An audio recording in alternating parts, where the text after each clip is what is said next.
Hey guys, welcome to বিক্রি mart partner app. তো আজকে আমি বলবো কিভাবে প্রোডাক্ট অ্যাড করতে হয় শুধু আপনাদের জন্য। তো প্রোডাক্ট কী করে অ্যাড করবেন, প্রথমে বিক্রি মার্ট অ্যাপটা খুলে নেবেন, তারপর সাইডে 3টে ডট আছে, ওটাতে ক্লিক করবেন। ক্লিক করে দেখতে পাবেন হচ্ছে অ্যাড প্রোডাক্ট, ঠিক আছে।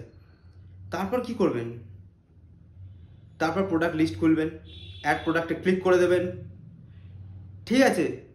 তারপর ওখানে খুলে যাবে, দেখতে পাবেন যে নিচে একটা চৌকো অপশন আছে, আপলোড ইমেজ করে দেবেন। প্রথমে আপলোড ইমেজ হয়ে গেল, মোবাইল থেকে সিলেক্ট করে নেবেন, আপলোড ইমেজ আপনার করে নেবেন, যেটা যা প্রোডাক্টের আপনার যে প্রোডাক্ট আপনি আপলোড করতে চান সেটা আপলোড করে নেবেন। তারপর প্রোডাক্টের নাম দেবেন, ওয়েট অ্যান্ড কোয়ান্টিটি দিয়ে দেবেন, কত ইউনিট আছে সেটা সিলেক্ট করে দেবেন, ঠিক আছে। তারপর ডেসক্রিপশন লিখে দেবেন, প্রোডাক্টটা কেমন কোয়ালিটি কি না হ্যান ত্যান সব কিছু লিখে দেবেন। লিখে দেওয়ার পর প্রাইসিং দিয়ে দেবেন, কত দাম কত সব কিছু দিয়ে দেবেন। ব্যাস হয়ে গেল। স্টকে আপনার কতটা আছে স্টকের জায়গায় লিখে দেবেন, হয়ে গেল ব্যাস। তারপর সেভ করে দিন, ডান ডান ডান, প্রোডাক্ট অ্যাড করা আপনার ডান।